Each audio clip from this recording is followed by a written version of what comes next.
நல்ல சமாரியன் இயேசு என்னை தேடி வந்தாரே. நல்ல சமாரியன் இயேசு என்னை தேடி வந்தாரே. பிரியமானவர்களே, வாரம் ஒரு குறுஞ்செய்தி தலைப்பிலே இந்த நாளுமாக மீண்டும் உங்களை சந்திப்பதிலே மிகுந்த அழைக்கிறேன். இந்த நாளுமாக மரணத்துக்கு ஆயத்தமா, அதாவது ஆண்டுடைய வருகைக்கு ஆயத்தமா என்பதை, நம்முடைய மரணம் முன்னால் இருந்தால் நாம் மரணத்துக்கு ஆயத்தமா இருக்கிறோம் என்பதை இன்று நாம் சற்று தியானிப்போம்.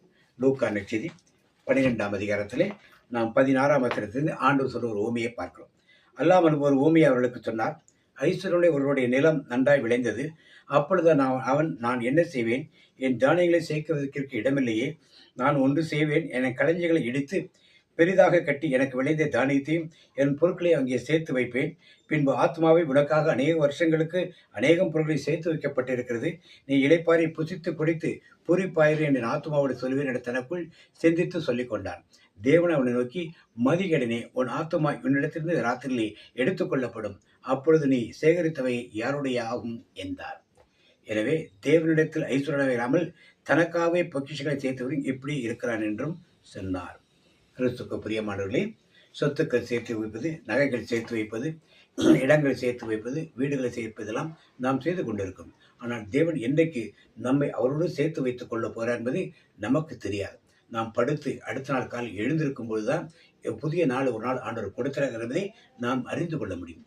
எனவே சொத்துக்களை இந்த உலகத்துக்கு சேர்த்து வைப்பதனாலே அந்த சொத்துக்களை நாம் எடுத்துக்கொண்டு போக முடியாது. அது நிலமாக இருக்கலாம், வீடாக இருக்கலாம், பணமாக இருக்கலாம், அல்லது நகைகளாக இருக்கலாம், அல்லது வேறு பொருட்களாக இருக்கலாம். ஆண்டவர் தெளிவாக இன்றைக்கு சொல்லுகிறார், ஆத்மாவை நீ இந்த உலகத்தில் எழுப்பாளருக்குரிய காரியத்தை அவன் செய்கிறான். இதனால் என்ன பலன் இருக்கிறது என்பதை ஆண்டவர் இங்கே எடுத்து சொல்கிறார். நாம் இன்னுமாக ஒரு சில வசனங்களை பார்க்கும் பொழுது ஆண்டவர் எப்படிப்பட்டவளை அறிவிக்கிறார் என்பதை அறிந்து கொள்ளும். இணைச்சட்டனும் உபாகமும் 32:29 வசனத்திலே அவர் இவ்வாறு கூறுகிறார்.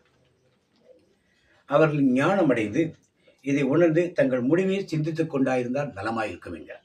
அவர்கள் ஞானம் அடைந்து இதை உணர்ந்து தங்கள் முடிவை சிந்தித்துக் கொண்டால் நலமாயிருக்கும்.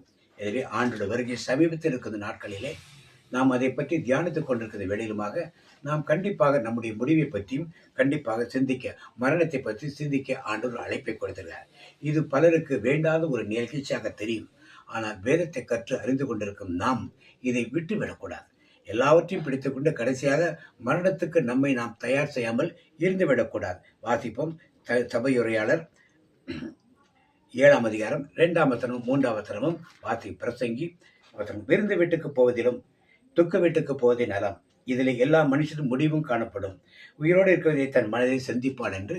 துக்க வீட்டுக்கு போவது ஏன் முக்கியம் என்று அங்கே மரணத்தை பார்க்கும் பொழுது நம்முடைய மரணத்தை பற்றி சிந்திக்க ஒரு வாய்ப்பு இருக்கிறது. நான் ஆயத்தமா இருக்கிறேனா, மரித்த பொருள் ஆயத்தமா இருந்தார்களா என்றெல்லாம் யோசிக்க ஒரு வாய்ப்பு இருக்கிறது. நகைப்பை பார்க்கிற துக்கிப்பு நலம், முக துக்கத்தினாலே இருதயம் சீர்படுத்தப்படும். எனவே துக்கம் இருப்பதனாலே இருதயம் சீர்மைக்கப்படும் என்று வேதத்தின் வார்த்தைகள் 1 தெசலோனிக்கேயர் 4ஆம் அதிகாரம் 16ஆம் வசனத்தில் சொல்லப்படுவது. ஆகையால் ஏனெனில் கர்த்தர் தாமே ஆரவாரத்தோடு பிரதான தூதரோடு சத்தத்தோடும் தேவ எக்காலத்தோடும் வானத்திலிருந்து இறங்கி வருவார். அப்பொழுது கிறிஸ்துவுக்குள் மரித்தோரும் முதல் நாள் எழுந்திருப்பீர்கள். ஆகையால் இந்த வார்த்தைகளினால் நீங்கள் ஒருவரை ஒருவர் தேற்றிக் கொள்ளுங்கள். ஏனெனில் பின்பு உயிரோடு இருக்க நாமும் கர்த்தருக்கு எதிர்கொண்டு போக மேகங்கள் மேல் அவரோடு கூட ஆகாயத்தில் எடுத்துக்கொள்ளப்பட்டு இவ்விதமாய் எப்பொழுதும் கர்த்தரை கூட இருப்பேன். மரணம் அடைந்த நாம் முதலில் உயிர் தருவோம் என்பதை இந்த வாசகம் தெளிவாக நமக்கு கற்றுக் கொடுக்கிறது. இந்த வாசகத்தை குறித்து நாம் ஒருவரை ஒருவர் தேற்றிக்கொண்டு எப்படி மரணத்துக்கு ஆயத்தமாக இருக்கும் என்பதை நாம் அறிந்து கொள்ளும்படி ஆண்டவர் இந்த நாளுமாக கல்கிறார். சாவு என்பது ஒரு துக்கமா என்று நாம் நினைக்கும் பொழுது பவுல் சொல்றார், சாவு எனக்கு ஆதாயம். ஏனெனில் நாம் தேவனோடு சஞ்சரிக்க தொடர்ந்து நித்திய காலம் சஞ்சரிக்கக்கூடிய ஒரு வாய்ப்பை சாவு எனக்கு கொடுக்கிறது என்பதை அறிந்து சாவு எனக்கு ஆதாயம் என்று சொன்னார். எனவே கிறிஸ்துவுக்கு பிரியமானவர்களே, மரண படுக்கையில் நாம் விசுவாசிகளாக இருக்கலாம், அவிசுவாசிகளாக இருக்கலாம்.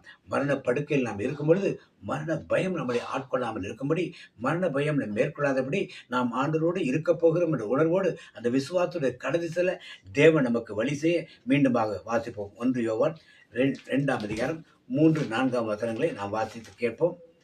அவருடைய கற்பனைகளை நாம் கை கொள்ளுவர்களால் அவரை அறிந்திருக்கிறோம் என்பதை அதனால் அறிவோம். அவரை அறிந்திருக்கிறேன் என்று சொல்லியும் அவருடைய கற்பனைகளை கை கொள்ளாதவரும் பொய்யனாயிருங்கள். எனவே அவரை அறிந்திருக்கிறோம் என்பது உண்மை என்றால் அவருடைய கற்பனைகளை நாம் கடைபிடிக்க, அவருடைய கற்பனைகளை நாம் கடைபிடிக்காமல் இருந்தால் அவரை இன்னும் அறியவில்லை என்று அர்த்தம். எனவே மரணத்துக்கு தயாராக இருக்க செய்ய வேண்டிய நாம் அவருடைய கற்பனைகளை கடைபிடிக்கிறோமா என்று நாம் பார்க்கிறோம். அவருடைய கட்டளைகளை கடைபிடித்து அவருக்கு பிரியமான காரியங்களை நாம் செய்கின்றோமா என்று நாம் இன்றைக்கு நாம் பார்க்கிறோம். எனவே ஒரு நாளிலே 22 மாதத்திலே காலையில் ஞாயிற்றுக்கிழமை ஒரு நாளைக்கு 1.5 மணி நேரம் திருப்பலி நடக்கிறது. 1.5 மணி நேரத்தில் பல பேர் அரை மணி நேரம் தான் வருகிறார். பல பேர் நன்மை வாங்க மட்டும்தான் வருகிறார். பல பேர் வெளியே பேசி கொண்டிருந்து கடைசி நேரத்தில் வந்து நன்மை வாங்கிட்டு உடனே போயிடுவாங்க. இப்படி பல குழுக்களை நாம் பார்க்கிறோம். இதெல்லாம் கற்பனைகளை கடைபிடிப்பதா? சம்பிரதாயத்துக்கும் சடங்குக்கும் நானும் வந்தேன் என்று சொல்வதற்காக வரும் காரியங்கள் இவரெல்லாம் தேவனுடைய கற்பனைகளை கடைபிடிப்பவல்ல. தேவனை நாம் ஆராதிக்கவும் அவருடைய திருப்பந்தியில் பங்கேற்கவும் அவருடைய திருவிருந்தில் பங்கேற்று அந்த ஆசீர்வாதத்தை பெற்றுக்கொள்ளவும் நாம் செல்கிறோம். ஒரு வாரத்தில் 7 நாட்கள் உள்ளது. 6 நாட்கள் சொந்த வேலை செய்கிறோம். ஒரு ஞாயிற்றுக்கிழமை மட்டும் கோயிலுக்கு வரோம். அதை 1.5 மணி நேரம் முழுசாக செலவு பண்ணால் மீதி 22.5 மணி நேரம் இருக்குது. ஒரு வாரத்தில் 6 நாட்கள் 22 நிமிடம் சொந்த வேலைகளை செய்கிறோம். 1.5 மணி நேரம் தான் சபையாரோடு சேர்ந்து ஆண்டவரை துதிக்க நாம் வந்திருக்கோம். எவ்வளவு கம்மியாக ஆண்டவர் கொடுக்குறோம் பார்த்துருக்கோமே. எப்படி கொடுத்தால் மரணத்துக்கு எப்படி நான் எதிர்பார்த்திருக்க முடியும்? ரோமர் 14:23 இந்த பயங்களை பற்றி நமக்கு குறிப்பிடப்படுது. ரோமர், ஒருவன் சமுசயப்படுகிறவனாய் புசித்தால் அவன் விசுவாசம் இல்லாமல் புசிக்கிறபடியினால் ஆக்கினைக்குள்ளாக தீர்க்கப்படுகிறான். விசுவாசத்தில் வராத யாவும் பாவமே. எனவே ஆலயங்களிலே திருவிருந்துக்கு வரணும். விசுவாசம் இது ஒரு பிரசாதம். கோயிலுக்கு வந்து அதை கொடுப்பாங்க. இதை வாங்கிடணும், இதை சாப்பிடணும் எண்ணத்தோடு வருகிறவன் அவன் விசுவாசம் இல்லாமல் சாப்பிடுகிறதுனாலே அவன் ஆக்கினை தீர்ப்புக்கு உள்ளாவன் என்று வேதம் சொல்லுது.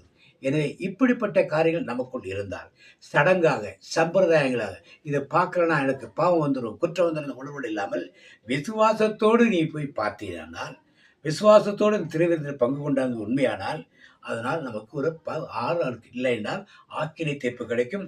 விசுவாசத்தினால் வராத யாவும் பாவமாக இருக்கும் என்று வேதம் நமக்கு கற்பிக்கிறது. எனவே கிறிஸ்துவுக்கு பிரியமானவர்களே, இன்றைக்கு எனக்கு அந்த விசுவாசம் இருக்கிறதா? விசுவாசத்துடன் நான் கற்பனைகளை கடைபிடிக்கிறேனா? கற்பனைகளை என்னவென்று எனக்கு தெரியுமா? அது இயேசுக்கு பிரியமானதாக இருக்கிறதா என்று ஒவ்வொரு நான் சிந்தித்து பார்த்து எனக்கு மீதம் இருக்கும் ஆய்வு நாட்களில் எத்தனை நாட்கள் அர்ப்பணிக்கப் போகிறேன், ஒவ்வொரு நாளும் எவ்வளவு நான் அர்ப்பணிக்கப் போகிறேன்.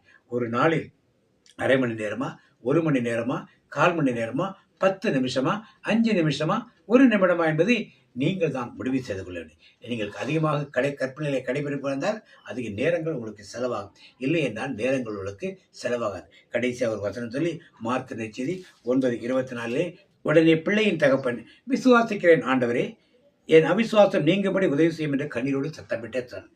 இதான் இன்றைக்கு நம் வாழ்க்கை நடக்கும். அவன் விசுவாசிக்கிறான், ஆனாலும் அவன் தன் அவிசுவாசத்தை நீக்கும்படி ஜெபிக்கிறான். இதுதான் நமக்குள் இருக்கு. நாம் விசுவாசிக்கிறோம் மரணத்துக்கு பரலோகம் செல்வோம் என்று, ஆனால் மரண பயம் ஆட்கொள்ளும் பொழுது நமக்குள் ஒரு அவிசுவாசம் வருகிறது.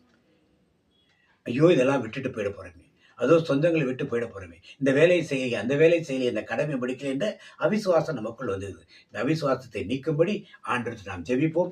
எப்படி அந்த தகப்பனிடத்திலே விசுவாசிக்கிறேன் ஆண்டவரே, அதே வேளையில் சொன்னால் நீ அவிசுவாசத்தை நீக்கும் என்று, அதுபோல பயம் நமக்குள் வந்தால் அவிசுவாசம் இருக்கிறது என்று அர்த்தம். அவிசுவாசம் இருக்கிறதா அதை நீக்க சொல்லி ஆண்டவருக்கு கேட்போம். எனவே கிறிஸ்துவுக்கு பிரியமானே, மரணத்துக்கு தயாராக இருக்கும் நாம் ஆண்டு வருகையை எதிர்பார்த்து காத்துக்கொள்கிறோம். பயம் இல்லாதவர்களாக இருக்கணும். மரண பயம் இருக்கக்கூடாது. இருந்தால் அவிசுவாசம் இருக்கிறது அர்த்தம். அவிசுவாசம் ஏன் இருக்குது என்றால் விசுவாச குறைவு ஏன் இருக்கு என்றால் அவருடைய கற்பனை கடைபிடிக்காது. ஏன் கடைபிடிக்கவில்லை என்றால் அவருடைய கற்பனை நாம் அறியாமல் இருக்கும்.